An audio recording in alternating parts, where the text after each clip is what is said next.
Двух пассажиров автомобиля Hyundai задержали автоинспекторы на стационарном посту полиции Малиновка. При проверке документов и осмотре машины выяснилось, что один находился в розыске, а другой перевозил прекурсоры, вещества, необходимые для производства наркотиков.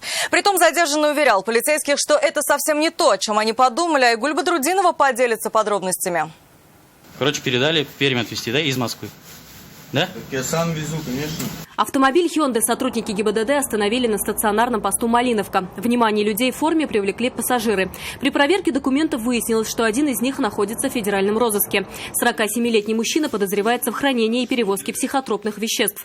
Вопросы ко второму пассажиру возникли после осмотра машины. В ходе дальнейшего осмотра в сумке с личными вещами, принадлежащей второму пассажиру, мужчине 1998 года рождения, изъято вещество, содержащее в своем составе прекурсор, предназначенный для изготовления наркотических средств, масса которого составила около 3 килограмм. Как выяснили полицейские, 22-летний парень получил прекурсоры бесконтактным способом в пригороде Москвы и хотел спрятать их в тайнике уже в Перми. Сам он, впрочем, пытался убедить автоинспекторов, что ничего запрещенного не вез.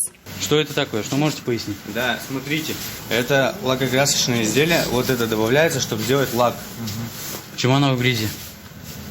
Потому что его вот спало оно. При этом пассажирам предложили пройти медицинское освидетельствование на состояние наркотического опьянения. Оба отказались. По данному факту возбуждено уголовное дело по статье «Незаконное производство, сбыт и пересылка прекурсоров наркотических средств и психотропных веществ». 22-летнему пассажиру может грозить до 8 лет лишения свободы. Айгуль Бадрудинова, Айрат Назипов, вызов 112.